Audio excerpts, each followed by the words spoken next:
Assalamualaikum warahmatullahi wabarakatuh. Sahabat-sahabat dimanapun berada dan teman-teman dimanapun berada, Alhamdulillahirabbil alamin. Wassalatu wassalamu ala asrofil anbiya'i wal mursalin wa ala alihi washabihi ajmain.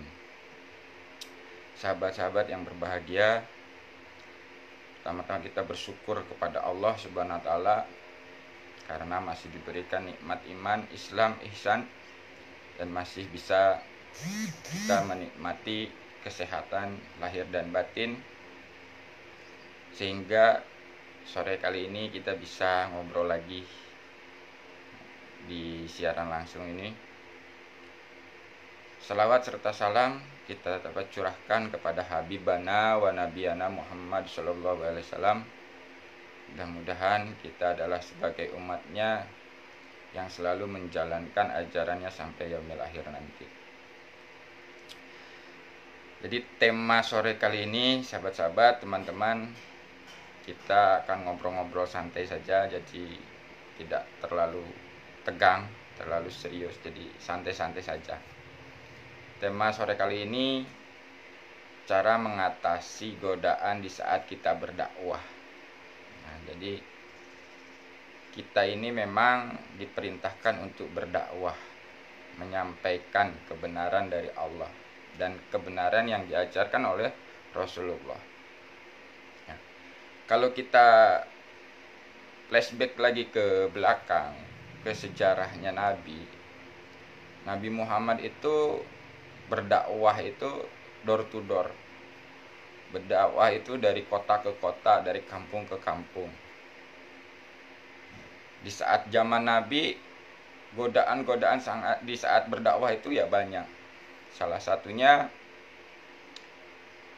ya diusir, dilempari batu, dikatakan tukang sihir, dan macam-macam yang lainnya godaan-godaannya. Nah, di sini tapi tetap Nabi menjalankan apa yang diperintahkan oleh Allah. Nah, itu yang diajarkan oleh Nabi. Nah, sekarang di zaman sekarang ini, Allah telah memberikan kemudahan-kemudahan untuk media untuk kita berdakwah. Menyampaikan sebuah kebenaran bisa kita sampaikan melalui media sosial, Facebook maupun YouTube ataupun WA. Nah, ini adalah salah satu bentuk fasilitas dari Allah yang Allah berikan. Jadi di sini kita kembali kepada diri kita. Media yang diberikan oleh Allah ini, kita mau gunakan untuk apa? Karena media ini adalah sebuah alat. Dan banyak juga media-media ini yang disalahgunakan atau digunakan untuk maksiat. Nah, kembalikan kepada diri kita. Kita gunakan untuk berdakwah. Nah, ini kemudahannya.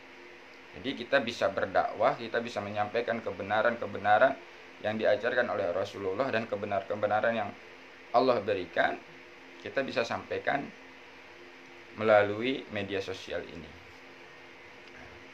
Walaupun nanti akan menghadapi godaan-godaan. Nah, ini. Jadi bagaimana nanti di saat kita menghadapi godaan-godaannya? Ini cara mudahnya, nanti kita akan babar. Tapi saya akan sedikit bercerita dulu kenapa saya memberanikan diri untuk berdakwah melalui media sosial ini. Jadi ceritanya seperti ini, teman, sahabat. Saya itu ada gundah, ada gelisah di dalam batin saya itu. Saya ingin berdakwah, tapi saya tidak memiliki keilmuan. Itu menjadi sebuah ganjelan di dalam hati saya. Sehingga saya diperjalankanlah oleh Allah ke Padepokan waktu itu. 1 tahun yang lalu. Di situ saya bertemu dengan Pak Pur. Lalu saya bincang-bincang dengan Pak Pur dan saya minta diajarkan tentang yang namanya konseling Al-Qur'an. Jadi kita minta petunjuk Allah melalui Al-Qur'an. Jadi pada saat itu saya bicara sama Pak Pur. Pak Pur, tolong ajarkan saya konseling Al-Quran Pak Pur, saya ada masalah. Waktu itu Pak Pur menanggapinya sedikit bercanda gitu. Masalah apa sob? Ingat ya, jangan masalah uang katanya. Enggak Pak Pur, saya bilang. Bukan masalah uang. Terus masalahnya apa? Jadi saya ceritakan ke beliau, Pak Pur, saya ingin berdakwah, tapi saya nggak memiliki keilmuan Pak Pur yang memadai untuk berdakwah. Oke lah kalau begitu, kalau itu masalahnya. Nah, setelah itu ambil air wudhu, terus ngambil Al-Quran. Nah, jadi di saat kita sudah memegang Al-Quran itu, di situ kita menyambungkan dulu jiwa kita kepada Allah, kesadarannya kepada Allah. Nah, setelah kita sambung menyadari Allah, disitulah kita bicara, memohon kepada Allah, minta petunjuk kepada Allah. Ya Allah, berikanlah petunjuk-Mu melalui Al-Quran ini. Karena saya sedang mengalami masalah, saya ingin berdakwah tapi tidak memiliki keilmuan ya Allah. Nah, jadi di saat sudah menyambung dan mengutarakan permasalahannya, di saat kita buka secara acak, nah secara acak kita buka, nah di situ kita baca apa petunjuknya. Jadi singkat cerita, intinya dari ayat yang saya baca itu, jadi saya ditugaskan oleh Allah berdakwah untuk menyampaikan tentang ketauhidan saja, tentang Allah saja. Jadi disitulah saya mendapatkan petunjuk dari Allah dan mendapatkan keberanian untuk melakukan dakwah tentang tauhid.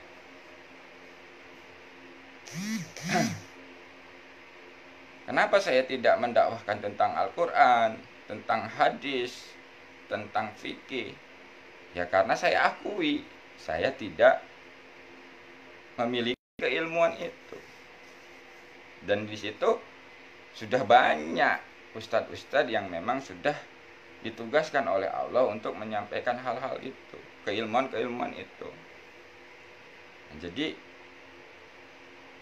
inilah yang saya lakukan. Di saat begitu dapat petunjuk, ya sudah siap, harus melakukan. Saya lakukan sekali, 2 kali, 3 kali, terus saya lakukan, menyampaikan kebenaran-kebenaran dari Allah yang saya alami. Walaupun ya banyak godaan-godaannya. Waktu itu ada yang namanya godaannya, contoh seperti ini. Si Yusuf ini bikin YouTube atau deket Pak Pur, pengen cuman terkenal doang, segala macam bla bla bla bla. Ada juga yang mengatakan di saat saya bicara tentang kebesaran Allah, tentang kebenaran dari Allah, dikatakan segerombolan monyet yang sedang membicarakan tentang ketuhanan. Nah, itu godaan-godaan yang harus dihadapi. Ada juga yang mengatakan bla bla bla bla bla. Nah, itu godaan-godaan. Nah, bagaimana cara menghadapi godaan-godaan itu di saat kita berdakwah? Yaitu menggunakan metode 3T. Apa itu metode 3T? Kita terima, kita syukuri, dan kita yakini. Jadi di saat kita dihina, dicaci, dimaki, diserang, dikatakan metode apaan itu? Masa mau kenal Allah, mau mendekat Allah pakai disebut-sebut segala macam tetet bunga? Itu kita terima saja teman. Memang terkadang awal-awal itu akan terpancing ego kita, emosi kita. Tapi itulah proses agar kita bisa menerima godaan-godaan itu. Jadi di saat digoda seperti itu kita terima. Yang kita terima itu Allahnya. Sehingga apa? Tidak ada keluh kesah di dalam hati kita di saat kita digoda itu. Setelah kita terima, kita bersyukur kepada Allah. sehingga timbul rasa bahagia di dalam hati. Nah, setelah kita bersyukur kepada Allah, kita lanjutkan lagi mengagungkan Allah, meyakini Allah. Dengan kebesaran Allah, semua akan baik-baik saja. Nah, jadi bagi teman-teman yang sekarang mulai mau berdakwah melalui media sosial, di saat menghadapi godaan-godaan itu, itulah cara yang paling mudah yang saya alami. Jadi gunakan 3T. Di saat kita memang tidak bisa terima dengan godaan itu, akan menjadi masalah dan akan menjadi tekanan batin bagi kita. Dan banyak juga teman-teman, sahabat-sahabat yang baru mau melangkah dipatahkan dengan godaan itu sehingga berhenti, tidak mau lagi berdakwah. Nah, disinilah makanya kita juga berdakwah, menyampaikan kebenaran-kebenaran dari Allah dan yang diajarkan oleh Rasulullah. Karena Rasulullah pun sudah mencontohkan di saat berdakwah itu godaan seperti itu. Nah, di saat kita menyadari hal seperti itu, ya kita akan tetap tenang. Karena sudah sesuai. Gitu. Jadi sebetulnya teman, memang di saat kita menuliskan kata-kata yang keluar dari hati kita itu memang akan terbaca murni dari Allah atau tercampur dengan ego kita atau tercampur dengan emosi kita. Tapi terkadang kita tidak sadar di saat mengomen itu dia terpancing dengan ego dirinya untuk mengomeni gitu loh. Karena sesungguhnya di saat kita nerima itu no comment, no komplain. Nah, ini teman-teman, kita memang harus pelajari. Karena apa ya? Saya pun mengalami hal yang sama. Jadi contoh di saat kita menuliskan sesuatu, tiba-tiba ada yang ngomennya nggak enak.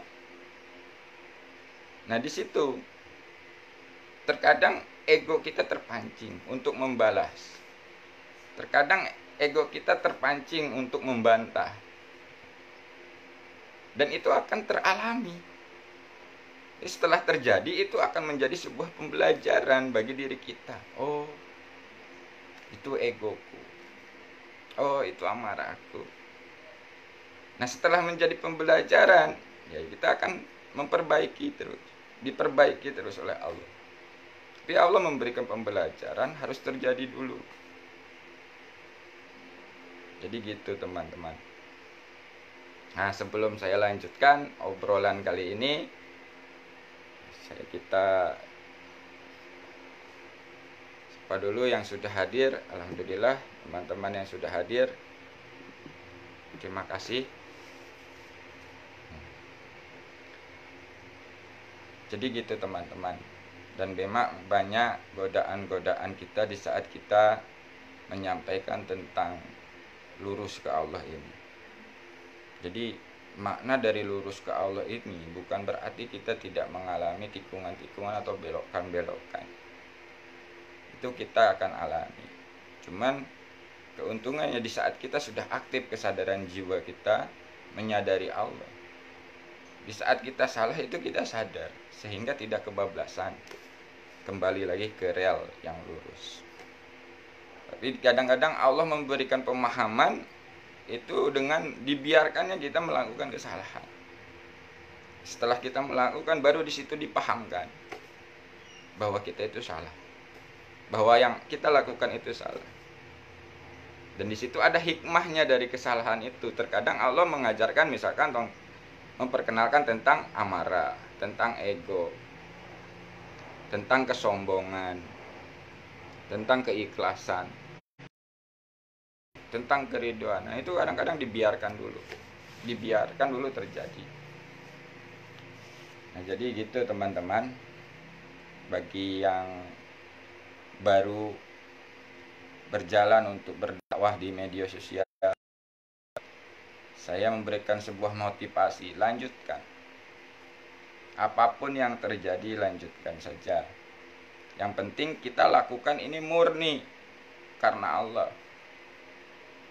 Walaupun nanti akan dikata-katai, ada yang bilang nyari jamaah lah, ada yang bilang karena pengen dapat duit lah. Nah, hal-hal seperti itu sudah kita terima saja. Kita terima, kita kembalikan kepada Allah. Kita bersyukur kepada Allah. Dan kita yakin dengan kebesaran Allah akan baik-baik saja sudah. Nah, itu cara mudahnya mengatasi godaan-godaan di saat kita berdakwah. Gunakan kesadaran 3T tadi. Tasbih, tahmid, takbir. Sudah. Dan memang di saat aplikasinya itu tidak semudah yang diucapkan. Menerima itu. Nah, di saat kita sebelum memahami menerima itu seperti apa, jadi prosesnya untuk menolak dulu. Menolak. Akhirnya dipahamkan oleh Allah. Oh, harus diterima. Jadi itu teman-teman. Di saat kita memang ingin mendekat ke Allah, itu banyak namanya metode-metode atau cara-cara untuk mendekat kepada Allah.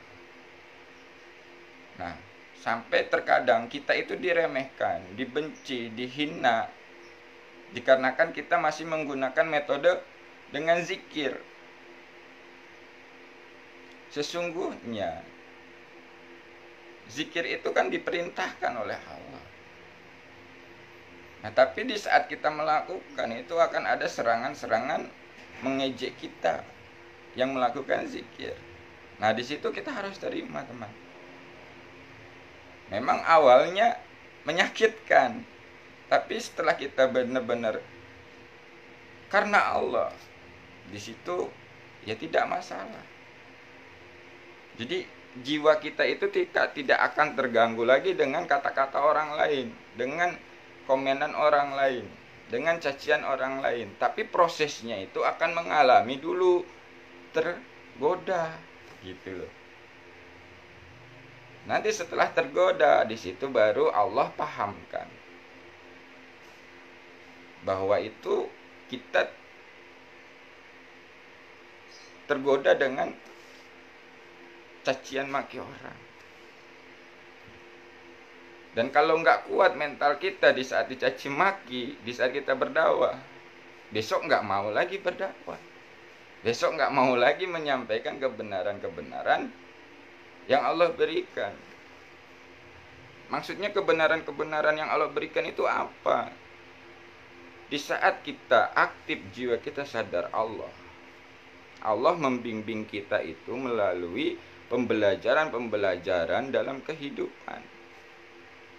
Nah, di situ kita akan dipahami oleh Allah, dipahamkan oleh Allah dari hal-hal yang kita alami dalam kehidupan. Nah, di saat kita mengalami, otomatis di situ akan dipahamkan kebenaran-kebenaran dari Allah.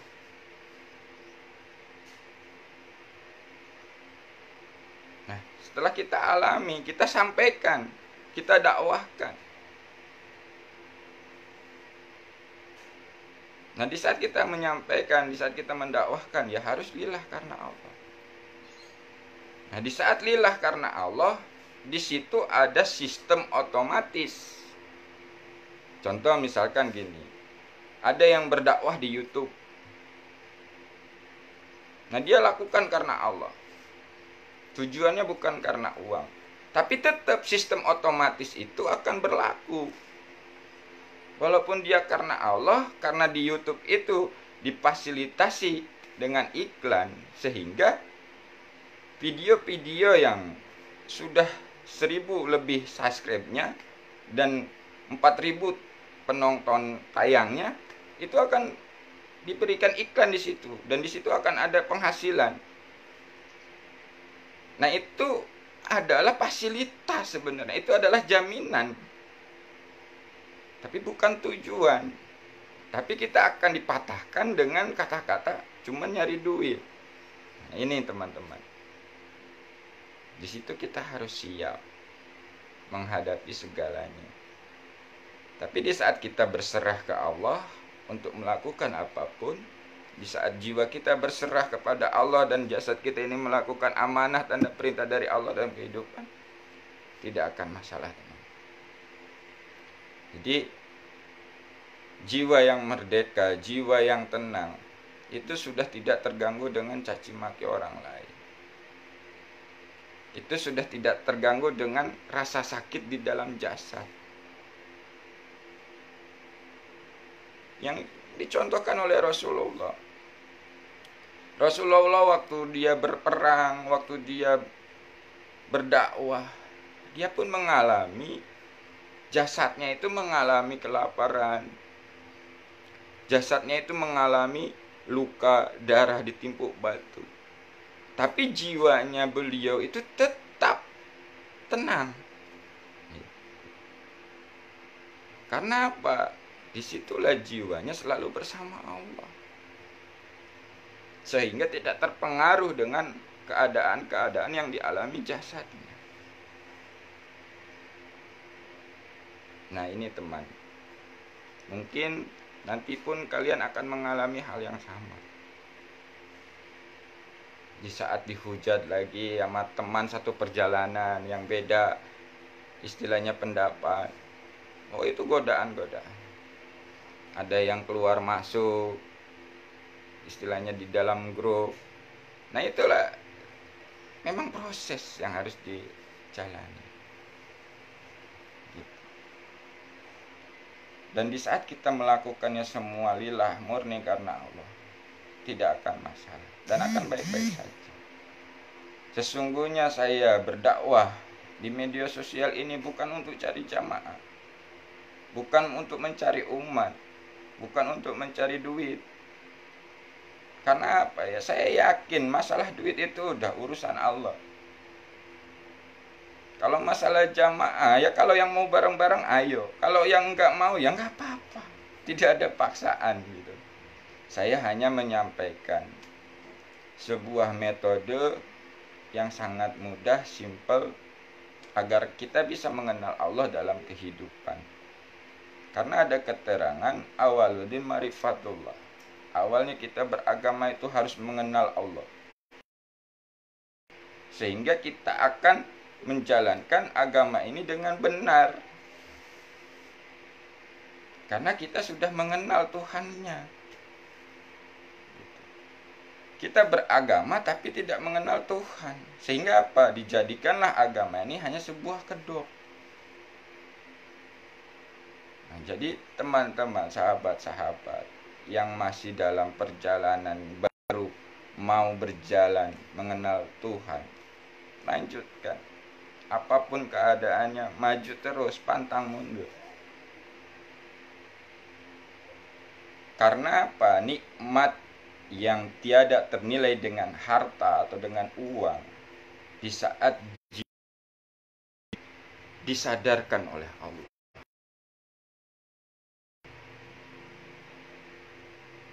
Dulu saya membenci dengan masa lalu saya, karena masa lalu saya itu sangat kelam. Tapi setelah disadarkan oleh Allah, saya berterima kasih kepada masa lalu saya. Kenapa? Karena tanpa saya mengalami masa lalu itu tidak akan mengalami masa sekarang.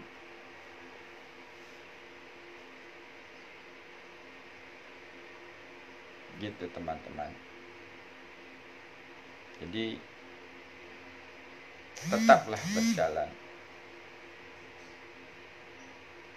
Apapun gitu teman. Jadi sekali lagi pada teman-teman yang masih baru melakukan dakwah melalui media sosial, tetaplah terus berjalan, lakukan murni karena Allah. Dan apabila menghadapi godaan-godaan, gunakanlah kesadaran tasbih, tahmid, dan takbir, sehingga kita tetap dikuatkan oleh Allah, dimampukan oleh Allah untuk berjalan di jalan Allah dan menyampaikan kebenaran-kebenaran dari Allah. Sekian dulu dari saya, mudah-mudahan ada manfaatnya. Mohon maaf apabila ada kesalahan. Wassalamualaikum warahmatullahi wabarakatuh.